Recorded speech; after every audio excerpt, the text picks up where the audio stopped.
தெரியுமா நேற்று நடந்த கூத்து? பானு வேணாம கவிதா போட்டு அடி வெளுத்து விட்டாடி. நம்ம சின்னதரை என்னமோ சொல்லியிருப்பா போல இருக்கு. உடனே என் பிள்ளை நீ எப்படி பேச போச்சுன்னு மல்லுக்கு நிக்கிறான். நானே மிரண்டு போயிட்டானா பாத்துக்க. என்னக்கா சொல்றிய? நம்ம கவிதாக்காவுக்கு கோவமே வராது, அந்த அக்காவை அப்படி பண்ணுச்சு. அட ஆமான்றேல, கோவம் வராதவளுக்கே கோவம் வந்திருக்குன்னா அப்ப இந்த பானு எம்பிட்டு பேச்சு பேசியிருக்கா நீயே பாத்துக்க. அது மட்டும் இல்லை உமா, எங்கள் அத்தைக்கிட்டே மாமாக்கிட்டே வந்து ஒன்றுக்கு ரெண்டா சொல்லி ஏற்றி விட்டு கொஞ்ச நேரம் இல்லை எனக்கு எங்கள் அத்தைக்கு மாமாவுக்கு சண்டை வர்றதுக்கு. இல்லைக்கா, இந்த அளவுக்கு நடந்திருக்கு, அவளை சும்மாவா விட்டீங்க? ஏன் சார்பா 4 அடி கொடுத்துருந்துருக்க வேண்டியதானே? அடி யாரு இவ கூறுவட்டவ? அவள் அடிச்சா மட்டும் என்ன திருந்தவா போறா? அவள் இதையும் போய் ஊரெல்லாம் என்ன சொல்லி வச்சிருப்பா தெரியுமா? நான் கவிதாவில் போட்டு அடித்தோம்னு சொல்லியிருப்பா. ஆமாக்கா, அடி வாங்கினது என்னமோ பானு, ஆனால் அடி கொடுத்தது பானு, வாங்கினது நானுன்ற மாதிரி பேப்பா. ஏத்தே அவளையும் குருவிட்டத்தனமாக ஒன்றுக்கு ரெண்டா சொல்கிறானா நீங்களே புரிஞ்சுக்கிட்டு சண்டைக்கு வர பார்த்தீங்களா? உங்களே மாமாவே விட்டு விட்டு என்னைக்காவது நல்ல காரியம் செஞ்சுருக்கம்மா. எங்கள் மாமியாருக்கு மாமனாருக்கு அடுத்து நீங்கள் தானே எனக்கு மாமியார், மாமா தானே எனக்கு மாமனார். அப்படி இருக்கும்போது உங்களை விட்டு விட்டு பேசுவேனா? எனக்கு நாத்தனார் சீதா இருக்கால்ல, அவளோட மக மூத்தவ சின்ன பொண்ணத்தை நம்ம சின்னதுரைக்கு பேசி முடிக்கலான்னு இருக்கோம். அவங்க அப்பா வெளிநாட்டில் இருக்காராம், வந்தது பேச்சுவார்த்தை ஆரம்பிச்சுக்கலான்னு சொன்னாங்க. சரி வர்றதுக்கு இன்னும் நாள் கிடக்கல, அப்போ உங்ககிட்ட சொல்லிக்கலாம் தான் உங்ககிட்ட சொல்லலை. மற்றபடி சொல்லக்கூடாதுன்ற எண்ணெல்லாம் கிடையாது. இன்னும் ஒன்றுமே பண்ணலத்த, சும்மா அந்த பொண்ணை பார்த்து ரொம்ப நாள் ஆச்சேன்னு பார்த்துட்டு போய் தலையில் பூவை மட்டும் வச்சு விட்டு வந்தேன். எனக்கு புரியுது மருமகளே, ஆனால் 3வது மனுஷி வந்து சொல்ல வந்தே மாமாவுக்கும் எனக்கும் கோவம் வந்துருச்சு. மற்றபடி உன் மேலே வெறுப்புலாம் கிடையாது. அதே சொல்கிறத கேளுங்க, இன்னும் 1 வாரத்தில் வந்துருவாராம். அதுக்குள்ளே நம்ம பூவை மட்டும் வச்சு விட்டோம்னா நல்லா இருக்கும்னு தோணுது. அதே அவர்கிட்ட சொல்லியிருந்தேன், யோசித்து இன்றைக்கி நைட்டுக்காக ஃபோன் பண்ணுறேன்னு சொல்லியிருக்காருத்த. அவர் சொன்னதுக்கப்புறம் நான் உங்ககிட்ட வந்து சொல்கிறேன். நம்ம எல்லாருமா சேர்ந்து பேசி முடிவு பண்ணலாம். என்னமாம்மா? சரிம்மா மருமகளே, நீ எது சொன்னாலும் சரியாத்தே இருக்கும். நீங்கள் தப்பாக நினச்சிக்கிறாதீங்க. வீட்டுக்கு பெரியவங்கன்னு இருக்கதே நீங்களும் மாமா வந்தே. உங்களை விட்டால் எங்களுக்கு யார் இருக்கா சொல்லுங்கள்? அப்படியெல்லாம் உங்களை எதுலேயும் விட்டு கொடுக்க மாட்டோம் தே.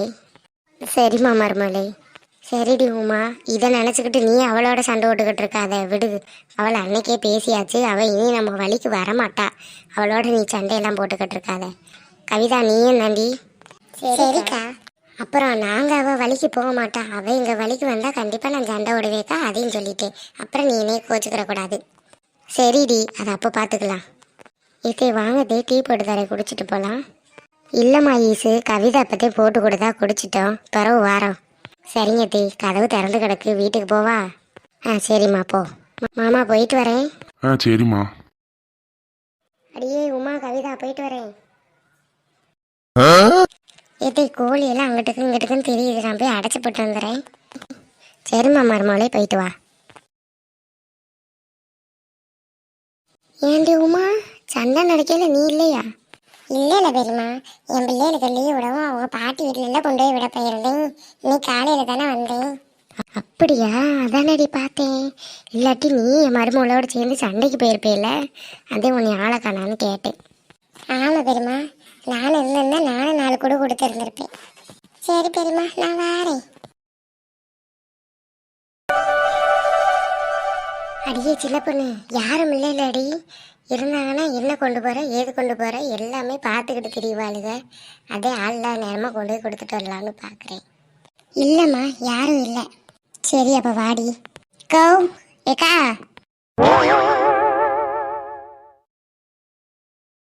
சி நீ தானே அடி, நான் கூட பயந்தே போயிட்டேன். ஏக்கா, பகல் அறிக்கையில் உனக்கு என்ன பயம்? அடியே அப்படி சொல்லலடி, நான் சின்ன பொண்ணுக்கு பூ வைக்கிறதுனால இப்போ 4-5 புடவை எடுத்துகிட்டு வருவோம், அடுத்தடுத்து ஃபங்க்ஷன் இருக்குன்னு நேற்று சொல்லியிருந்தேன்ல. சரி எடுத்துகிட்டு வருவோமேன்னு இன்னைக்கு போயிருந்தோம். போயிட்டு வரும்போது ப்ளவுஸை கொடுத்துட்டு வரோன்னு பார்த்தேன், கடை ஒன்றும் இல்லை. சரி வீட்டுக்கு வந்து பக்கத்தில் உள்ள டெய்லர் யார்ட்டினாலும் கொடுக்கலான்னு பார்த்தா அவள் சாந்தி தைக்கிறான்ல, அவள்கிட்ட கொண்டு போய் கொடுப்போம் போய்கிட்டு இருந்தேன். போகிற வழியில் யாருனாலும் பார்த்துட்டா இவளுக்குலாம் தெரிஞ்சு போகும், கண்ணுக்கு அதை மூக்கு வச்சு பேசிடுவாங்கன்னு சொல்லி மறைஞ்சு போய்கிட்டு இருந்தோம். பொசுக்குன்னு பார்த்தா நீ வந்து நிற்கிற, அதே பயந்துட்டேன். ஏக்கா, சாந்திட்டியா கொடுக்க போற? அவள்கிட்ட கொடுத்தா அதே தெரிஞ்சு போகுமே. அவள்கிட்ட கொடுத்தோம்னா மீனாவுக்கு தெரிஞ்சு போகும், பூமாவுக்கு தெரிஞ்சு போகுமே. அவளுக்கு தெரிஞ்ச ஊருக்கே தெரிஞ்ச மாதிரி. பிறகு என்னடி செய்யறது? என்னைக்கு நாளும் தெரியத்தானே போகுது, அது என்னைக்கு தெரிஞ்சா என்ன?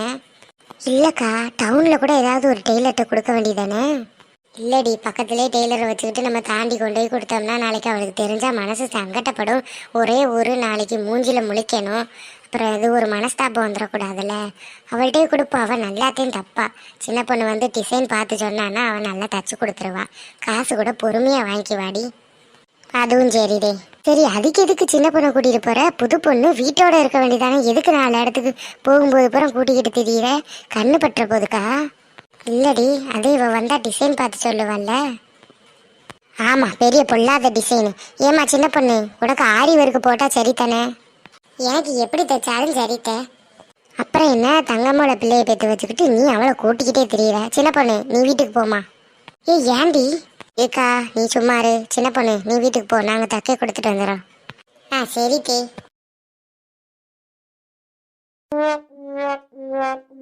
இப்ப எதுக்குடி அவளை வீட்டுக்கு போச்சோன்ன? அவ வந்து ஆரி ஒர்க்கா இருந்தாலும் என்ன டிசைன்னு சொல்லுவாள்ல. ஆனா என்னக்கா நீ புரியாம பேசிக்கிட்டு இருக்க? இப்படி எங்க போனாலும் கூட்டிக்கிட்டு தெரிஞ்சேன்னா அவ எப்படி மாப்பிள்ளையோட பேசுவா, சகஜமாவா? நம்ம 4 இடத்துக்கு அவளை விட்டுட்டு போனா தானே ஃப்ரீயா பேசிக்கிட்டு இருப்பா அவ வாட்டில. அட ஆமால, இது ஒண்ணு இருக்கோ, நான் மறந்துட்டேன்டி. சரி வா. சேதுவுக்கு என்னாச்சு? அவன் இப்படி இருக்கக்கூடிய ஆளே கிடையாது. ரொம்ப பிஸியாக இருக்க மாதிரி இருக்கான். ஆஃபீஸ் போய் பார்த்தா ஆனால் ஆஃபீஸில் இருக்க மாட்றான். எங்கே போகிறேன்னு கேட்டால் ஆஃபீஸ் போனேன்னு தான் சொல்கிறான். வர வர நம்மக்கிட்ட போய் அதிகமாக சொல்கிறான். என்ன பண்ணுறான் ஏது பண்ணுறான்னு கண்டுபிடிக்கவே முடியலை.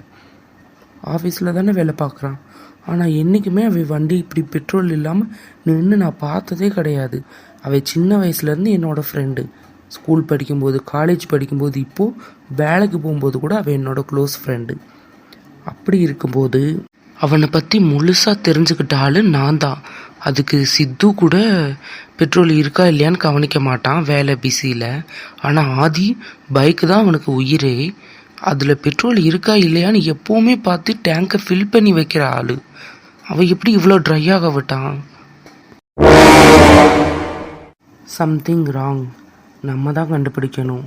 அவன் ரொம்ப ஏதோ பொய் சொல்கிறான். அவன் சொல்கிறதெல்லாம் பொய்ன்னு ஈஸியாக கண்டுபிடிச்சிடலாம். ஏன்னா அவனுக்கு பொய் சொல்லவே வராது. அப்புறம் ஏன் இப்படி பண்ணுறான்? பிரியாவையும் அபியையும் தனியாக கூப்பிட்டு விசாரிக்கணும்.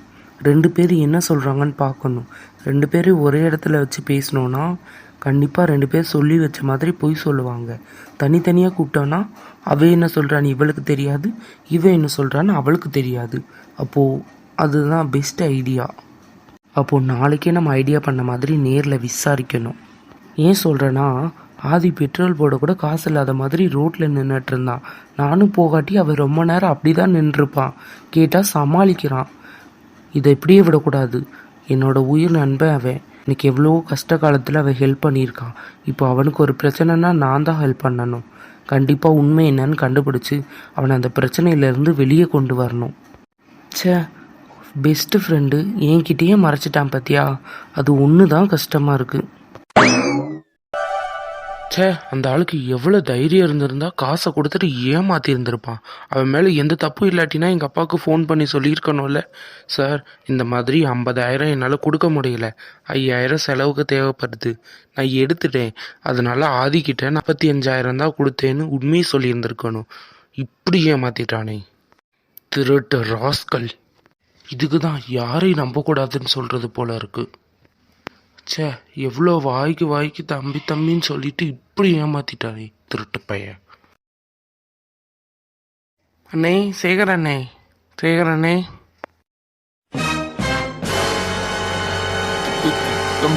தம்பி வாங்கப்பா, உள்ள வாங்க, டீ சாப்பிட்டு போங்க. நடிக்காதீங்கண்ணே, நான் செம்ம டென்ஷனில் இருக்கேன். உங்கள் வீட்டுக்கு ஒன்றும் நான் டீ சாப்பிட்றதுக்காக வரல. ஏன்னே, எங்கள் அப்பா கிட்ட சொல்கிறேன்னு சொல்லி தானே 5,000 ரூபாய் எடுத்துகிட்டு போனீங்க. நான் சொன்னேன்ல அப்போவே எங்கள் அப்பா என்னதான் சந்தேகப்படுவார்னு. இப்போ நீங்கள் நான் சொன்ன மாதிரியே நடந்துருச்சல. என்னன்னே உங்களுக்கு நான் குறை வச்சேன் சொல்லுங்கள். ஏன்னே இப்படி பண்ணீங்க? எங்கள் அப்பா பற்றி உங்களுக்கு தெரியுமா தெரியாதான்லாம் எனக்கு தெரியலை. ஆனால் நீங்கள் பண்ண தப்புக்காக நான் திருட்டு பழி ஏற்றிட்டுருக்கேன். தயவு செஞ்சு வந்து உண்மையை ஒத்துக்கங்க வாங்க. உங்களுக்கு பணம் தானே வேணும், நான் கூட உங்களுக்கு கொடுக்குறேன். ஆனால் உண்மையை எங்கள் அப்பா முன்னாடி வந்து நீங்கள் சொல்லலைன்னா கண்டிப்பாக சொல்கிறேன், நீங்கள் ஏமாத்தின காசு உங்கள் உடம்புல ஒட்டாது. தம்பி ஏமாத்தலாம் கிடையாது. ஃபோன் பண்ணி சொல்லணும்னு தான் நினச்சேன். சரி நாளைக்கு தான் அவங்க அப்பா நேரில் பார்ப்போமே, அப்போ சொல்லிக்கலான்னு தான் விட்டுட்டேன். அதெல்லாம் விடுங்க, இப்போ நான் தான் கூப்பிட்றேன்ல, இப்போ என் கூடவே வாங்க, இப்போவே வந்து உண்மையை சொல்லுங்கள். சரிப்பா தம்பி, வா போலாம். பாத்தியா, உன் பிள்ளை இன்னும் காணா. இப்போவாது நான் சொல்கிறத நம்புறியா? அந்த களவாணி பையன் காசு எடுத்துட்டு ஓடிட்டான். போயும் ஒரு திருட்டு பையில போய் பிள்ளையா பெற்று வளர்த்துருக்கோம்னு எனக்கு நினைக்கும் போதே அசிங்கமாக இருக்கு. வாடா கூட்டு களவாணி. சார் இருங்க, உங்கள் வாய்க்கு வந்தபடி இஷ்டத்துக்கு பேசாதீங்க. நான் ஆதித்யா கிட்ட 45,000 தான் கொடுத்தேன், 50,000 ஒன்றும் கொடுக்கல. என்ன அப்படி சொல்லுன்னு சொல்லி கூட்டிகிட்டு வந்தானா? எவ்வளோ கொடுத்தான்? சார், நீங்கள் பெத்த பிள்ளைன்றதுக்காக அவர் எவ்வளோ அசிங்கப்படுத்தினாலும் அவர் தங்கிக்கலாம். ஆனால் உங்ககிட்ட கை நீட்டி சம்பளம் வாங்குறேன்ற ஒரு காரணத்துக்காக நீங்கள் பேசுகிறதெல்லாம் பொறுத்துட்ருக்க ஆளு நான் கிடையாது. அப்படிப்பட்ட வேலையே வேண்டாம், தூக்கி போட்டு போயிடுவேன் திருட்டு பள்ளி சுமத்தினா. ஆனால் உங்கள் புள்ள பெத்த அப்பாவே திருட்டு பள்ளி சுமத்தியும் பாருங்க, உண்மையை கண்டுபிடிச்சு உங்கள் முன்னாடி கொண்டு வந்து நிறுத்தணும்னு சொல்லி என்கிட்ட வந்து பேசி என்னை கூட்டிகிட்டு வந்தார். இதுதான் உண்மை. இப்போ என்ன சொல்ல வர? இப்போவும் எப்பவும் சொல்கிற பதில் ஒன்று தான். நான் ஆதித்யா கிட்ட 45,000 தான் கொடுத்தேன். இன்னும் 5,000 நாளைக்கு காலையிலக்குள்ளே உங்களை வந்து சேரும். சரி, நீ கிளம்பு. ஆதி, நான் வர்றேன்ப்பா. இப்போ என்னப்பா சொல்ல போறீங்க? இப்போவும் நான் தான் திருடுனேன்னு சொல்ல போறீங்களா? அவன் திருடலைன்னா நீ திருடி இருப்ப. நீ பெரிய ஒழுங்கா? நீயே ஒரு திருட்டு பைய தானே, சொல்ல முடியாது. உனக்கும் அவனுக்கும் இதில் பாதி உன்னை எடுத்திருந்தாலும் எடுத்திருப்பீங்க காசு. அவனை பொய் சொல்ல சொல்லி கூட்டிகிட்டு வந்திருப்ப. இங்கே பாருங்கப்பா, என் பொறுமைக்குன்னு ஒரு எல்லை இருக்குது. ஆனால் என்னை தேவையில்லாமல் சீண்டி பார்க்காதீங்க, நான் பேசக்கூடாதுன்னு இருக்கேன். ஏய், பேசுடா பார்க்கலாம். பெத்த தகப்பனையே எதிர்த்து பேசுகிற நீ எல்லாம் எங்கே உருப்பட போகிற? அதை பற்றி நீங்கள் பேசாதீங்க. பெத்த பிள்ளையே திருட்டு பையன் அசிங்கப்படுத்துகிற நீங்களே உருப்பிடும் போது நான் ஏன் உருப்பிட மாட்டேன்? ஆதி, போது நிறுத்துங்க. உங்களெல்லாம் அப்பான்னு சொல்கிறதுக்கு எனக்கெல்லாம் அசிங்கமாக இருக்குது. சீ, நீங்களெல்லாம் ஒரு மனுஷ ஜென்மமா? ஆதி, தேவையில்லாமல் வார்த்தை விடாத ஆதி. ஆதி வேண்டாம்ப்பா, நீ உள்ள போப்பா, அம்மா பேசிக்கிறேன்ப்பா. பொறுமையாக இருந்த என்ன தேவையில்லாமல் அசிங்கப்படுத்தி அவமானப்படுத்தி கஷ்டப்படுத்தி எவ்வளோ பண்ண முடியுமோ அந்த அளவுக்கு பண்ணிட்டீங்க. ஒரு அப்பாவா உங்கள் கடமை செய்யாட்டியும் பரவாயில்ல, ஒரு அப்பாவா எதெல்லாம் பண்ணக்கூடாதோ அது எல்லாத்தையும் பண்ணி என்னை இப்படி தலகுனியாக வச்சுட்டீங்களே. ஏன்பா? சரி, உங்களெல்லாம் அப்பானே சொல்லக்கூடாது. உங்கள் அப்பா உங்களை இந்த மாதிரி நடத்தியிருந்தா நீங்கள் இந்த அளவுக்கு வந்திருந்திருப்பீங்களா சொல்லுங்கள்? ஆனால் நீங்களும் ஒரு அப்பாவுக்கு பையன் தானே. ஆனால் உங்களுக்கு உங்கள் பையனை எப்படி நடத்தணும்னு தெரியலையே. ஊர் உலகத்துலேயும் அப்பா பையனுக்கு காசு பணம் கொடுத்து தான் பார்த்துருக்கேன், பிடுங்கி பார்த்ததில்லையே. நீங்கள் சம்பாரித்து கொடுக்காட்டி பரவாயில்ல, என் உழைப்பையும் உசுரையும் வேர்வையும் போட்டு நான் கஷ்டப்பட்டு ஹார்ட் ஒர்க் பண்ணி சம்பாதிக்கிற காசை கொண்டு வந்து போட்டேனே உங்களுக்கு. இதுக்காக எனக்கு வச்சுக்கிற தெரியாமல் உங்கள்கிட்ட வந்து கொடுத்தனா, இல்லை செலவு பண்ண தெரியாமல் கொண்டு வந்து கொடுத்தனா? எதுக்காக? நம்மளுக்குன்னு ஒரு அப்பா அம்மா தங்கச்சி எல்லாரும் இருக்காங்க, அவங்க நல்லா இருந்தால் போதும்னு சொல்லி உங்களுக்கு கொண்டு வந்து போட்டேனே, அதுக்காக. சரி, அதெல்லாம் விடுங்க. உங்கள்கிட்ட பேசினாலும் புரிய போகிறதில்ல, பேசி பிரயோஜனமும் இல்லை. காலையில் நீங்கள் கால் பண்ணீங்களே சேகர்கிட்ட காசு வாங்கிட்டு வான்னு, அப்போ நான் எங்கே இருந்தேன் தெரியுமா? நடு ரோட்டில். ஏன்? வண்டி பெட்ரோல் இல்லாமல் நின்றுருந்துச்சு. பெட்ரோல் போட காசு இல்லாமல் நடு ரோட்டில் நின்றுட்டு இருந்தேன். என் ஃப்ரெண்டு சேது மட்டும் வராட்டி இந்த டயம் வரைக்கும் நான் நின்றுக்கிட்டு தான் இருந்திருப்பேன். அடிக்கிற வெயிலில் எவ்வளோ தூரம் பைக்கை தள்ளிட்டு வர்றது நான்? பெட்ரோல் போட போனாலும் கையில் ஒரு பைசா கிடையாது. எனக்கு தேவையா? இவ்வளோ சம்பாரிச்சும் பெட்ரோல் போட கூட காசு இல்லாத அளவுக்கு நான் ஒரு வாழ்க்கை வாழணும்னு எனக்கு தேவையா? இப்போ சொல்கிறேன், நல்லா கேட்டுக்கோங்க. நான் அந்த வீட்டில் இருக்கிறதுக்கு நீங்கள் விருப்பப்பட்டீங்கன்னா நான் இருக்கேன், இல்லாட்டினா ஒன்றும் பிரச்சனை இல்லை. எனக்கு பிஸ்னஸ் தெரியும், நான் தனியாக ஆரம்பித்து நான் நல்லா இருப்பேன். சரிங்களா? உங்கள்கிட்ட இருக்கிறத விட நான் தனியாக இருந்தால் ரொம்பவே நல்லா இருப்பேன். இந்த வீட்டுக்கு நான் எப்போ வேணாலும் வருவேன் போவேன், எப்படி வேணாலும் சம்பாதிப்பேன். ப்ராஃபிட்டோ லாஸோ நான் பார்த்துக்கிறேன், நீங்கள் இதில் தலையிடாதீங்க. இப்போ சொல்கிறேன் அம்மா, உங்களை சேர்த்து தான். உங்கள் 2 பேருக்கும் எனக்கும் எந்த சம்பந்தமும் இல்லை. ஏம்மா நீங்கள் நல்லவங்க மாதிரி பேசுகிறீங்களே. அப்பா ஒவ்வொரு தடவை என்னை திட்டும்போதும் அப்பா கிட்ட ஏங்க அப்படி பேசக்கூடாது, அவன் நம்ம புள்ள அப்படின்னு சப்போர்ட் பண்ணி பேசியிருந்தீங்கன்னா உங்கள் மேலே பாசம் இருந்திருக்கும். ஆனால் அவரை விட்டுவிட்டு என்கிட்ட தானே சொல்ல வரீங்க. அப்பா எது பண்ணாலும் நல்லதுக்கு, எது பண்ணாலும் நல்லதுக்கு. எதுமா பெட்ரோல் இல்லாமல் வண்டி பாதியில் நின்று போய் நிற்கிறது அப்பா எங்களுக்கு பண்ணுற நல்லதா? சும்மா ஒன்று நிற்கலாமா?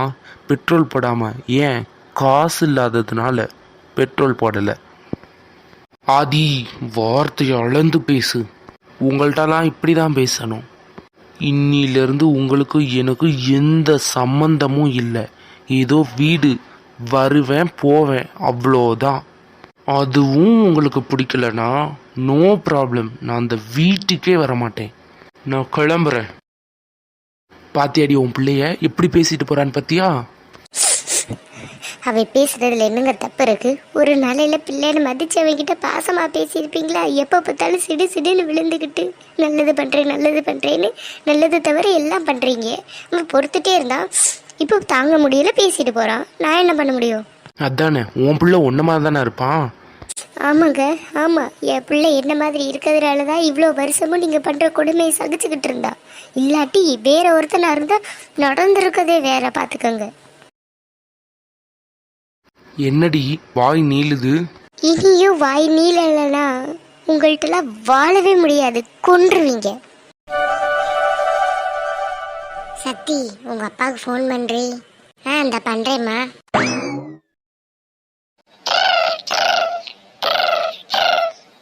ஹலோ, சொல்லு சத்தியமா. ஹலோ அப்பா, எப்படிப்பா இருக்கீங்க? நான் நல்லா இருக்கேன்டாம்மா. நீ சாப்பிட்டியா? சாப்பிட்டேன்ப்பா. அக்காவையும் தங்கச்சியும் எங்க போனே அடிக்க மாட்டாங்க? ராதியா தூங்குறாப்பா. அம்மா நானே சின்ன பொண்ணு அக்கா எல்லாரும் உட்காந்துருக்கோம். அப்படியா, சரிம்மா. அம்மா எங்க? அம்மா அந்த பக்கத்துல தான்ப்பா இருக்காங்க, ஸ்பீக்கர்ல தான் போட்டிருக்கேன், பேசுங்க. சீதா, என்னம்மாச்சு நிலவரம்? ஏங்க எல்லாரும் உங்க ஃபோனுக்குதே வெயிட் பண்ணிக்கிட்டு இருக்காங்க. நீங்க ஒரு வார்த்தை ஃபோன் அடிச்சு நான் சொல்ற மாதிரி சொல்லுங்க. எங்க அண்ணனுக்கு ஃபோன் பண்ணுங்க. ஃபோன் பண்ணி இந்த மாதிரி நான் வரதுக்கே ஒரு வாரம் இருக்குல்ல, அதுக்குள்ள நல்ல நாள், இந்த ஒரு வாரத்துக்குள்ள எந்த நல்ல நாள் இருக்கோ இந்த நல்ல நாளை பார்த்து சீதா கிட்ட சொல்லுங்க. அப்புறம் உங்க ஊர்லேயுமே 10-15 பேர்கிட்ட சொல்லி கூட்டிகிட்டு வாங்க, சின்ன பொண்ணுக்கு பூ வைக்கிறதுக்கு. நாளை கடத்திக்கிட்டே இருக்க வேண்டாம்னு சொல்லுங்க. அப்படியாம்மா? அப்ப நாளைக்கே நல்ல நாள் இருக்குல்ல, அப்ப நாளைக்கே வர சொல்லவா? சொல்லுங்க. இப்போ யார் வேணாம்னு சொன்னது?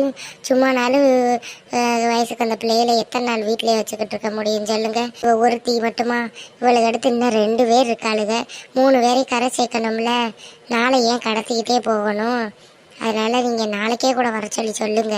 நான் இங்கே நம்ம அக்கம் பக்கத்தில் உள்ளவங்கள்ட்டெல்லாம் சொல்லி சும்மா ஒரு 50 பேத்துக்குள்ளே சமைக்கிற மாதிரி ரெடி பண்ணுறேன். அப்படியாம்மா, சரி. அப்போ நான் மாமாவுக்கு ஃபோன் பண்ணி நாளைக்கு பூ வைக்கிறதுக்கு ஆளுகள்லாம் கூட்டிட்டு என்னென்ன வாங்கணுமோ வாங்கிட்டு வர சொல்கிறேன். நீயும் நம்ம ஊரில் பெரியவங்க யாராவது இருந்தால் என்ன வாங்கணும் ஏது வாங்கணும்னு கேட்டு விசாரித்து எந்த குறையும் இல்லாமல் எதுவும் விட்டு போயிடாம பார்த்து நல்லபடியாக ஃபங்க்ஷனை முடிச்சு வை. ஏங்க அதெல்லாம் நீங்கள் சொல்லணுமா? சொல்லாட்டினாலும் நான் பார்த்துக்கிற மாட்டேனா? எனக்கு தெரியும், இருந்தாலும் சொன்னேன், கோவப்படாத. சரி, காசு எதுவும் பத்தலைன்னா என்கிட்ட கேளு. என்கிட்ட கேட்க சங்கடப்பட்டீங்கன்னா அங்கே பூவனாட்டை வாங்கிக்க. நான் ஊருக்கு வந்ததுக்கப்புறம் பூவனா கொடுத்துக்கலாம். சரிங்க. அன்னைக்கு கூட எங்கள் அண்ணன் வீட்டுக்கு போகிறப்ப பழங்கள்லாம் வாங்கிட்டு போகலான்னு புவனா சொன்னா. ஆனால் என்கிட்ட பார்த்துக்கோங்க காசே இல்லை. அப்புறம் புவனாட்டதே 500 ரூபா வாங்கிட்டு போய் பழங்கள்லாம் வாங்கி கொடுத்தேன். இது ஒரு 500. அப்புறம் அன்னைக்கு காய் வாங்க ஒரு 200 ரூபா வாங்கியிருந்தேன். 700 ரூபா கொடுக்கணும். அப்படியாம்மா, சரி விடு, கொடுத்துக்கலாம். நான் காசு போட்டு விட்டோன்னே சேர்த்தே கூட கொடுப்பாவும், கேட்குறப்பெல்லாம் கொடுக்குறல்ல. சரிங்க. அப்புறம் நீங்கள் மறக்காமல் எங்கள் அண்ணனுக்கு இப்போ ஃபோன் பண்ணுங்க. அப்போதே அவங்க என்ன பண்ணணும் ஏது பண்ணணும்னு என்கிட்ட கேட்டுட்டு விடியறதுக்குள்ளே ஒரு முடிவு எடுத்து நாளைக்கு நல்ல செய்தியோடு வர முடியும்னு சொல்லிட்டேன். சரிம்மா, சரிம்மா. சின்ன பொண்ணுக்கு நல்ல நல்ல புடவை எல்லாம் இருக்கா? இருக்குங்க. நீங்கள் காசு கொடுத்தீங்கல்ல, அதுக்குதான் இன்னைக்கு காலையில் போய் எடுத்துகிட்டு வந்தோம் நானும் சின்ன பொண்ணும். இல்லை, அப்புறம் மாப்பிள்ளை வந்திருந்தாருங்க கூட. யாரு, சின்னதுரையா? ஆமாங்க, வந்து அவருக்கு வந்து சின்ன பொண்ணுக்கு மட்டும் எடுத்து கொடுத்தது இல்லாமல் எனக்கு அவ சக்தி ராதிகா எடுத்து கொடுத்தாருங்க. அப்படியா? பரவாயில்லையே. ஆமாம், பாவம் வேலைக்கு போகிற மனுஷனை நாங்கள் கூட்டிகிட்டு போய் 27,000 ரூபா தலையில் பில்லை கட்டிவிட்டோம். சரி விடுமா, ஆசைக்கு தானே எடுத்து கொடுக்குறாரு, டெய்லியுமா எடுக்க போறோம். இதே தாங்க நம்ம மாப்பிள்ளையும் சொன்னார். சரிம்மா சரிம்மா. சரி, பிள்ளையில பத்திரமா பார்த்துக்க. நான் உங்க அண்ணனுக்கும் உங்க அண்ணிக்கு போன் அடிச்சு பேசுறேன் என்னன்னு. சின்ன பொண்ணு, வெளியே அடிக்கடி போகாம வீட்டுக்குள்ளேயே இருமா. சரிப்பா, பார்த்து நீங்களும் பத்திரமா இருங்க. சரிம்மா. ராதிகா எந்திரிச்சான்னா அவளையும் கேட்டேன்னு சொல்லுங்க, கோவப்பட போறா. சரிங்க, நான் சொல்கிறேன், வைங்க. சின்ன பொண்ணு, காலைல எந்திரிச்சதுமே அவள் சாந்தி கிட்ட போய் ப்ளவுஸை வாங்கிட்டு வந்துடணும்டி, ஞாபகப்படுத்து. சரிம்மா. அப்புறம் என்ன, உங்கள் அப்பா அதை பேசுகிறோன்னு சொல்லியிருக்காங்கல்ல, அப்போ நாளைக்கு காலையில் நல்ல நேரம் இருந்தால் நாளைக்கே காலையிலேயே கூட வச்சிருவாங்க. போய் காலை அழுத்தில் தூங்குங்க. சத்தி, நீ நாளைக்கு ஆஃபீஸ் போக வேணாம்டி, லீவு சொல்லிடு. சரிம்மா. அடியே ராதிகா, அடியே. என்னம்மா? அடியே, நாளைக்கு காலேஜ் போக வேணாம்டி. ஏம்மா? உங்கள் அக்காவுக்கு நாளைக்கு பூ வைக்க வராங்களா, அதனால காலேஜெலாம் போக வேண்டாம், லீவ் போட்டுரு. ஜோலி. சரிம்மா, கவலையாக தான் இருக்குது, ஒரு நாள் படிப்பு கெட்டு போகுதுன்னு. இருந்தாலும் என்ன பண்ண, நம்ம அக்காக்காக பொறுத்து தானே போகணும். உன் மனசுக்குள்ளே நீ சந்தோஷப்படுவேன்னு எனக்கு நல்லாவே தெரியும். ஒரு நாள் படிப்பு கெட்டு போகுதுன்னு நினச்சி நடிப்பை போடாத. அம்மா பாருமா, அக்காவை காலை தூக்கி எப்படி மிதிக்கிறான்னு. சரி, உங்கள் சண்டை விலக முடியாது, இனி ஆளை விடுங்க. வாடி, உனக்குதான் நாளைக்கு ஃபங்க்ஷனு, உட்காந்துக்கிட்டு இருப்ப குத்துக்கல் மாதிரி. உன்னையெல்லாம் எதுக்கு அம்மா பெத்துச்சுனே தெரியல. அதை நான் சொல்லணும்டி. நானும் சின்ன பொண்ணு அக்கா மட்டும் இருந்திருந்தோன்னா அப்பாவும் அம்மாவும் எல்லாமே எங்கள் 2 பேருக்கு மட்டும் செஞ்சுருப்பாங்க. நீ எதுக்குதேன்னு தண்டமாக இருக்கேன்னு எங்களுக்கே தெரியலை.